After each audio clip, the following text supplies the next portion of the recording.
먼저 이렇게 귀한 만남을 갖게 하신 하나님께 감사를 드립니다. 원래 담임 목사님보다 설교 잘하는 사람은 없습니다.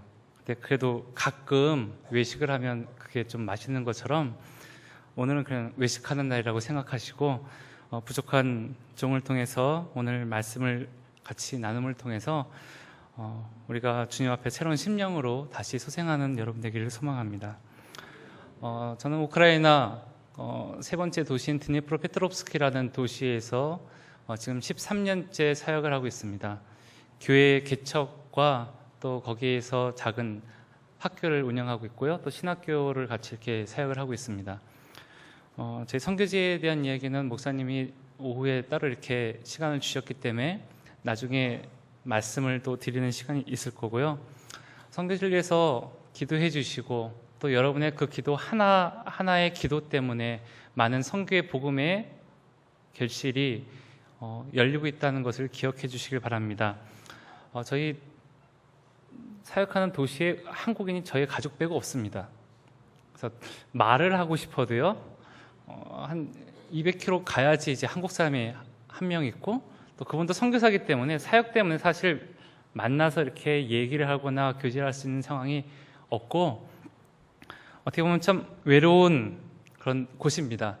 그래서 말을 혹시 제가 오랜만에 이렇게 한국말로 찬양도 드리고 한국말로 하기 때문에 실수가 있을지라도 여러분 너그러운 마음으로 용서해 주시고 또 말씀으로써 들으시길 바랍니다. 오늘 본문의 말씀을 우리가 잠깐 보려고 하는데요. 오늘 본문의 말씀, 요나는 스불론 지파의 사람으로서 아미떼 아들이라는 사람입니다. 이 사람이 언제 태어났는지 언제 죽었는지 성경에서는 기록되어 있지 않습니다. 그리고 오늘날 우리가 하나님의 말씀을 받은 사람으로서 그 하나님의 명령을 지키고 순종하는 예수님의 마지막 명령을 받은 우리와 요나, 어떻게 보면 동일한 사람으로서 우리는 생각할 수 있습니다. 그래서 오늘의 본문의 제목은 말씀을 받은 나입니다. 하나님은 예전이나 지금이나 말씀으로써 우리에게 찾아오셨고 말씀으로써 우리에게 말씀하고 계십니다.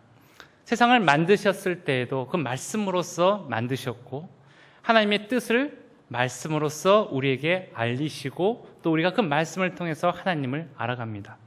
그렇기 때문에 하나님의 말씀이 들린다, 하나님의 말씀을 들었다라고 하는 것은 다시 말해서 하나님이 나에게 원하시는 어떤 목적과 계획이 우리의 귀를 통해서 깨닫기를 원하신다라는 뜻으로 여러분이 들으시길 바랍니다. 그래서 우리가 늘 읽는 성경이고 늘 드리는 예배지만 어느 누군가는 그 말씀을 들어서 심령이 변화하고 어느 누군가는 그 말씀을 통해서 희망을 갖고 위로를 받고 하는 그 능력이 오늘날 우리에게도 동일하게 나타나는 것입니다. 그 때문에 하나님 말씀을 들을 때 과연 나는 어떠한 마음으로 어떠한 심령으로 그 말씀을 듣고 있는가, 오늘 본문의 말씀을 통해서 여러분 생각하시는 여러분 되길 바랍니다. 복음, 여러분 복음을 들을 때 어떻게 말씀을 들으십니까? 복음 늘 아는 말씀이고 늘 듣는 말씀입니다. 좀 자세히 얘기하면 예수 그리스도의 십자가와 부활에 대한 말씀입니다. 하지만 십자가를 바라보아도 눈물이 흘리지 않습니다. 십자가를 바라보아도 감동이 없습니다. 주님이 나를 위해서 십자가를 지신 그 말씀을 부활절 때 설교할 때만 그래, 그 큰 사랑이 나한테 있었지 라고 우리는 흘려버릴 때가 너무나 많이 있습니다. 하나님이 나에게 말씀을 하십니다. 구체적으로 성경, 신구약, 그리고 성경 66권, 1189절의 말씀, 31,173절의 말씀으로써 우리에게 찾아오십니다. 한 말씀 한 말씀을 들을 때마다 하나님이 우리의 심령, 혹 한 사람이라도 그 말을 통해서 변화되고 하나님의 자녀가 되는 소망과 원함으로 우리에게도 지금 그 말씀을 하고 계십니다. 오늘 본문에 여호와의 말씀이 아미떼 아들 요나에게 임하니라 라고 1절에 말하고 있습니다. 혹시 요나라는 이름을 빼시고 여러분의 이름을 한번 집어넣어 보십시오. 누구누구의 아들, 누구누구의 딸, 아무개에게 하나님이 말씀하신다. 우리가 하나님 말씀을 들을 때, 읽을 때 이렇게 생각한다면 하나님이 나에게 말씀하시는 그 말을 통해서 위로받고 그 말씀을 통해서 나에게 하시는 뜻을 깨닫고 믿음으로 설 수 있는 또 한 번의 기회일 겁니다. 하나님은 모든 사람에게 얘기하시지만 특별히 한 사람, 한 영혼에게 친히 찾아가서 말씀을 하십니다. 우리가 모든 사람들이 예배를 듣지만 설교를 통해서, 기도를 통해서, 교제를 통해서, 찬양을 통해서, 우리의 헌금을 통해서, 봉사를 통해서 받는 은혜들은 각각 다를 때가 있습니다. 그렇기 때문에 하나님의 말씀을 나의 심령에 오게끔 우리의 마음을 열고 하나님의 말씀하시는 것을 우리는 귀 기울여 들어야 합니다. 우리에게 주신 말씀, 그 말씀은 어떤 모습, 어떤 자세로 내가 대하고 있습니까? 혹 라디오 채널을 바꾸듯이 오늘 들을 수 있고 내일도 들을 수 있고 또 다른 말씀도 들을 수 있는 그런 선택으로서 혹시 듣고 있지 않으십니까? 저 말씀은 내가 아는 말씀이고 어릴 때부터 너무 많이 들었던 말씀. 근데 왜 하나님은 그 말씀을 나에게 또 듣게 하실까요? 그것은 바로 나에게 그 말씀이 필요하기 때문에 누군가를 통해서 그 말씀을 계속 전하고 계신 것입니다. 하나님이 요나라는 한 사람 선지자에게 말씀하십니다. 2절 말씀을 보면요, 너는 일어나 저 큰 성읍 니네로 가서 그것을 향하여 외치라. 그 악독이 네 앞에 상달되었음이라 하시리라 라고 했습니다. 2절 말씀을 보면 거기에 중요한 동사 3가지가 나옵니다. 동사는 우리가 잘 알듯이 행동을 하는 것을 말합니다. 동사 일어나라, 가라, 외치라, 이 3가지 우리에게 행동을 하고 결정을 해서 움직일 수 있는 하나님의 명령이 있습니다. 이 말씀 일어나라, 가라, 외치라, 어떻게 보면 마태복음 28장 19절로 20절에 하신 주님의 마지막 지상의 명령과도 비슷한 의미입니다. 우리 같이 한번 읽어보겠습니다. 마태복음 28장 19절로 20절 말씀입니다.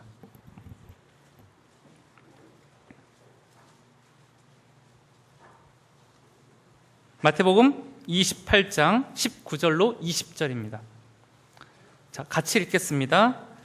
그러므로 너희는 가서 모든 족속으로 제자를 삼아 아버지와 아들과 성령의 이름으로 세례를 주고 내가 너희에게 분부한 모든 것을 가르쳐 지키게 하라. 볼지어다 내가 세상 끝날까지 너희와 항상 함께 있으리라 하시라. 자, 말씀을 들은 사람, 특별히 그것을 듣고 마음에 감동을 받은 사람들의 모습이 어때야 할까요?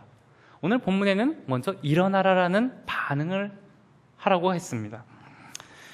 하나님께서는 자기의 종들에게 영혼을 구원하는 사명을 주실 때마다 일어나라라는 명령을 주십니다. 그리고 그 자리에 머물러 있는 사람은 그 하나님의 말씀을 순종치 못하고 하나님의 구원의 은혜를 경험하지 못하게 됩니다. 아브라함, 창세기 13장에 아브라함에게 일어나라라는 말씀을 하셨고 아브라함은 그 언약의 말씀을 믿고 본토와 친척과 아비의 집을 떠납니다. 여호수아, 가나안 정복을 앞두고 두려움과 무서워할 때 하나님은 그에게 찾아 일어나라라고 말씀하셨습니다. 다니엘, 하나님의 계시를 받고 말씀을 받은 다음에 다니엘 10장 11절에 일어나라라는 표현을 하셨고요. 빌립 집사, 사도행전 8장 26절에도 일어나라는 표현을 하셨습니다. 또 아나니아를 통해서 사도행전 9장, 또 베드로에게 사도행전 10장을 통해서 일어나라는 구체적인 행동을 하나님은 말씀하셨습니다. 베드로, 여호수아, 아브라함, 빌립, 아나니아, 이 사람들의 공통점이 무엇일까요? 하나님 말씀하셨을 때 일어나라는 반응을 했습니다. 그러자 그들을 통해서 언약이 이루어졌고, 그러자 하나님이 계획하신 사람을 구원을 하고, 그러자 자기의 믿음을 고백하는 일들이 나타났다는 겁니다. 우리 성도들은 하나님께 받은 명령이 임할 때 즉시 순종할 줄 아는 일어나는 반응을 해야 됩니다. 전도의 장소, 구체적으로 오늘 본문에는요, 성읍 니느웨로 가라라고 말씀하셨습니다. 3장 3절에 보면 3일길, 니느웨는 3일길이라는 그 큰 성읍을 얘기를 하는데, 성인 남자가 보통 하루에 32km 정도 걷는다고 하면 3일은 90km가 넘는 큰 성입니다. 그리고 문헌에 보면 성 위에서 그 마차, 전차가 4대가 동시에 달릴 수 있을 정도로 그 성은 아주 크고 견고한 성읍이었던 것을 볼 수 있습니다. 또 4장 11절에 보면 좌우를 분별하지 못하는 아이가 12만 명으로 표현되고 있습니다. 그냥 우리가 쉽게 생각하면 어디가 오른쪽입니까? 왼쪽입니까? 그걸 모르는 아이. 그럼 쉽게 생각하면 2살 미만, 3살 미만 아이들. 그러면 그 성의 사람들이 얼마나 많을까요?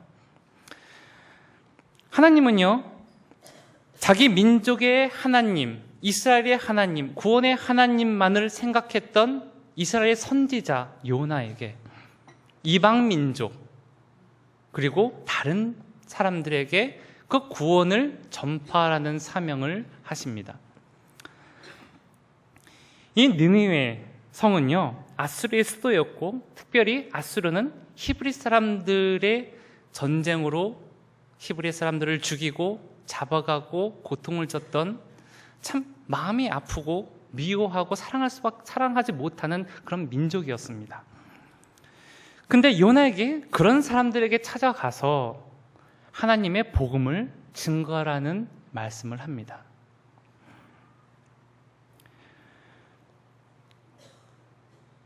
니느웨로 가라. 내가 미워하는 사람, 내가 싫어하는 사람, 나를 아프게 하는 사람에게 똑같이 하나님이 찾아오셔서 말씀하신다면 여러분은 뭐라고 하시겠습니까? 하나님은 말씀하십니다. 가라. 하나님이 그곳에서 요나를 보내신 이유가 있습니다. 그 이유는 하나님 앞에 악독이 상달하였음이라 라는 것입니다. 느네는 어떤 악이 있었을까요? 느네 사람은 우상을 숭배했었습니다. 호세아서 10장 6절에 보면 우상을 숭배했던 말씀이 나옵니다. 또 많은 전쟁을 통해서 사람들을 아주 잔인하게 죽이고 건물을 파괴하는 등 악한 행동을 했습니다. 느네는 창세기 10장 10절에 니므롯의 후손들로서 하나님으로부터 나오는 것을 통해서 행복과 기쁨을 얻는 것이 아니라 자기의 나오는 번영과 자기의 즐거움을 통해서 행복이 있다라는 민족의 후손들입니다. 그들의 행동은 철저히 개인주의고 철저히 하나님이 싫어하는 악한 행동을 했던 민족입니다. 그 악을 보시기에 하나님은 선지자 요나를 그곳에 보내십니다. 그 선교자를 보내서 하시는 말씀이 내 앞에 악이 있다. 구체적인 말씀은 40일 지난 다음에 너희는 죽는다 라는 하나님의 심판을 선포하라는 말씀이었습니다. 여러분 한번 생각해 보십시오. 내가 제일 싫어하는 사람들, 내 가족을 죽인, 내 형제를 죽인 그 사람들에게 외국 사람이 가서 40일 지나면 죽습니다가 아니라 당신은 망합니다예요. 어떻게 보면 복음이 없습니다. 용서도 없습니다. 사랑도 없습니다.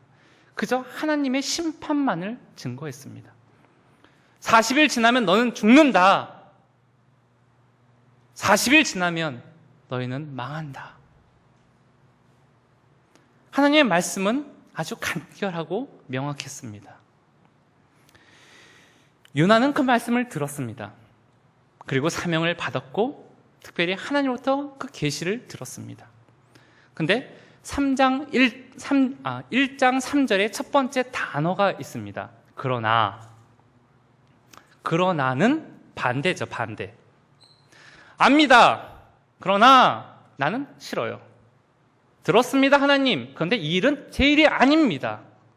하나님, 복음 전하겠습니다. 하지만 이 사람들만큼은 못합니다. 그것이 그러나의 모습입니다. 혹시 우리도 그러나라는 말을 하나님께 자주 하고 있지 않은가 생각해 보시길 바랍니다. 얼마 동안 믿으셨습니까? 얼마 동안 주님을 나의 삶의 주인으로 모시고 사셨습니까? 그러나 아직도 나의 모습은 이렇습니다. 우리도 때론 고백할 때가 있습니다. 성도라는 이름이 있지만 거룩하지 않습니다. 크리스찬이라는 이름이 있지만 그리스도의 눈물이 없습니다. 세례 교인이라는 명칭은 있지만 아직도 죄를 끊어버리지 못합니다. 집사라는 이름이 있지만 교회 어른으로서 본을 보이지 못할 때도 있습니다. 목사라는 사명이 있지만 그 사명을 감당하지 못할 때가 있습니다. 하나님의 말씀 잘 알죠. 많이 듣습니다. 하지만 우리 또한 요나처럼 그러나를 수없이 외치고 있지 않은가 우리는 생각해 봐야 합니다. 하나님 말씀이 임하신다면, 하나님 말씀을 듣는다면, 그래서 내 마음에 변화가 있고 내 마음에 뜨거움이 있다면 우리는 네, 제가 하겠습니다라는 순종의 결단을 하시는 여러분 되기를 주님의 이름으로 축원합니다. 요나는 그러나 라고 선택을 했습니다. 그래서 오늘 본문의 3절을 자세히 보면요, 그러나 라고 얘기를 한 다음에 구체적인 행동을 합니다. 여호와의 얼굴을 피할 수 있을 거라는 생각을 합니다. 그래서 하나님의 명령인 니느웨로 가지 않고 어디로 갑니까? 다시스로 갑니다. 니느웨는 동쪽이에요. 동쪽, 지금의 이란. 다시스는 지금의 스페인입니다. 그 당시 땅끝이라고 생각하는 곳, 아무도 찾지 않고 그곳에 가면 알 수도 없고 찾을 수도 없다고 생각하는 사람의 끝, 세상의 끝. 요나는 그곳을 선택합니다. 과연 하나님을 피해서 우리가 갈 수 있는 곳이 어디 있습니까? 아이들이 어릴 때 숨바꼭질을 합니다. 숨바꼭질 할 때 잘 보면요, 머리를 숨기고 자기는 숨은 줄만 알아요. 머리만 안 보이고 자기가 안 보이면 모른다고 생각합니다. 근데 몸이 있잖아요.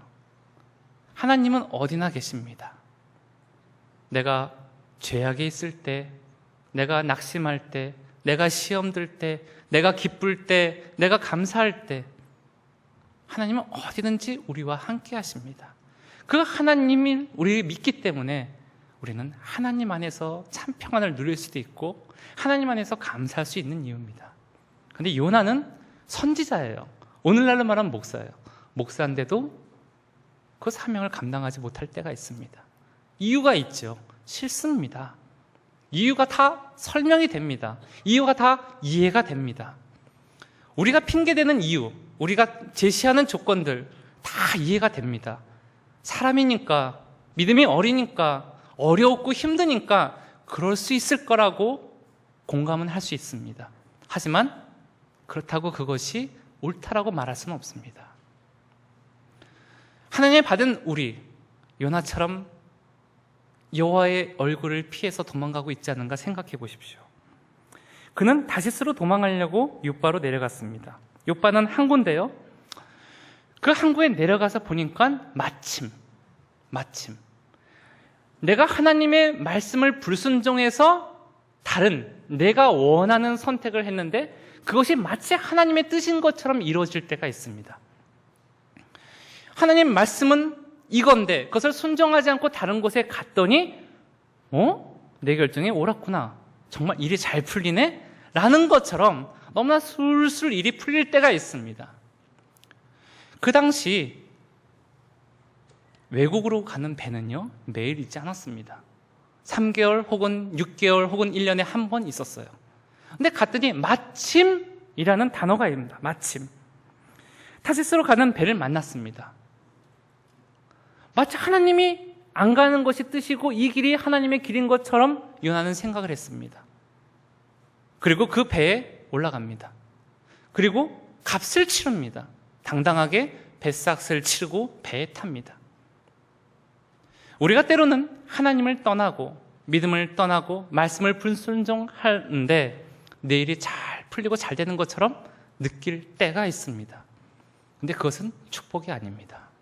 오히려 그때 돌아와야 되고 하나님을 붙들어야 되고 하나님 앞에서 새롭게 회복해야 될 때입니다. 잘 생각해 보십시오. 요나는요, 배를 탔는데요, 배를 타고 삭스를 지불하고 올랐습니다. 5절에 보면 이렇게 나오는데요, 배 밑층에 내려갔다. 그러면 배가 있으면 물이 있고 물 밑입니다. 여호와의 낯을 피하기 위해서 그는 배에 싹을 젓고 배의 가장 밑으로 내려갔습니다. 어느 누구도 알아보지 못하게. 그 다음에 어떻게 됐죠? 사람들에 의해서 물로 던짐을 당해서 물속에 들어갑니다. 그것이 끝이 아닙니다.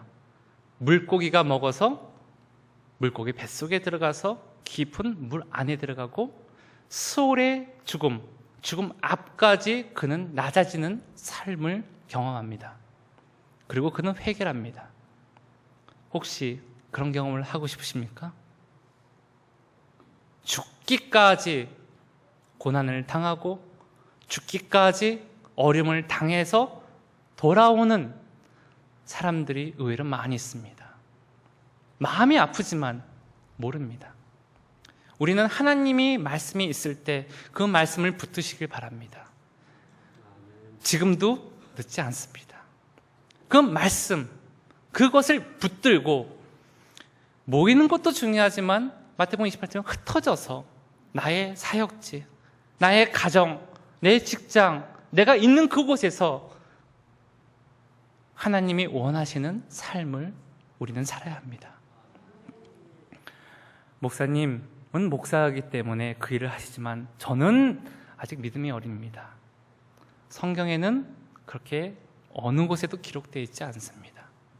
5달란트 받은 사람과 1달란트 받은 사람의 상급이 똑같습니다. 내가 하나님이 주신 그곳에서 믿음을 지키는 것은요, 하나님을 믿는 모든 사람들이 해야 될 의무이자 특권입니다. 하나님을 알아가는 만큼 우리는 그 믿음을 바로 지킬 수 있습니다. 요즘 한국은 너무나 편안한 시대에 살고 있습니다. 배고픔, 굶은 사람 없으시죠? 다이어트 하는 거 빼고 3개월에 한 번씩 아니면 2년에 한 번씩 핸드폰도 바꾸고 5년에 한 번씩 차도 바꾸고 옷은 쉽게 바꾸고 어떻게 보면 옛날에 비해서 우리가 편안하게 삽니다. 많은 물질이 있습니다. 근데 그 물질이 풍요해질수록 문제가 생기는 것은 우리의 심령의 곤고함입니다. 어릴 때 가난할 때에도 먹지 못할 때에도 정말로 힘들었을 때에도 행복이 우리 삶에 늘 있었고 웃음이 있었고 감사가 있었습니다. 그때와 지금을 비교하면 너무나 풍요롭지만 감사가 너무나 적습니다. 언제 기도하십니까? 행복할 때 기도하십니까? 내일이 너무나 잘 풀릴 때마다 하나님 너무 감사합니다 기도하십니까?